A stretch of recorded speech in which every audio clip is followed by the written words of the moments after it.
নমস্কার বন্ধুরা, আজকে আমি তৈরি করব তালের বড়া রেসিপি। তো আমি নিয়ে নিয়েছি একটা পাকা তাল, আর এটা ভালো করে ধুয়ে পরিষ্কার করে খোসাগুলো এড়িয়ে আমি 3টা আটি বের করে নিলাম, আর 3টা আটির মধ্যে আমি জল দিয়ে ভিজিয়ে রাখলাম। এখন বের করে নিব রস। তো এটার সাহায্যে আমি রস বের করে নিলাম। তারপর অনেকগুলো রসই বেরিয়েছে। তো এর মধ্যে দিয়ে দিলাম ময়দা, চালের গুঁড়ো, পরিমাণ মতো চিনি, তারপর দিয়ে দিলাম গুঁড়ো দুধ। এখন আমি এটা হাতেই আমি শুকনো হাতেই এগুলো ভালো করে মিক্স করে নিলাম। তারপর মিক্স করার পর আমি দিয়ে দিলাম তালের রসগুলো। তো তালের রস দেওয়ার পর আমি এখন এটা ভালো করে মাখিয়ে একটা ব্যাটার তৈরি করে নিলাম। এখন আমি রিফাইন তেলে এগুলো ভাজবো। তো গরম তেলের মধ্যে আমি এখন একটা একটা করে ছেড়ে দিলাম। তো অনেকগুলো দিয়ে দিয়েছি। তো এখন আমি লাল লাল করে ভেজে নিব।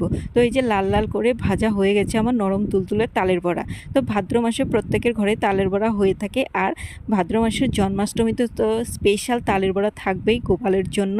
তো আজকের আমার এই রেসিপিটা কেমন লাগলো সাবস্ক্রাইব করে আমার পাশে থেকো।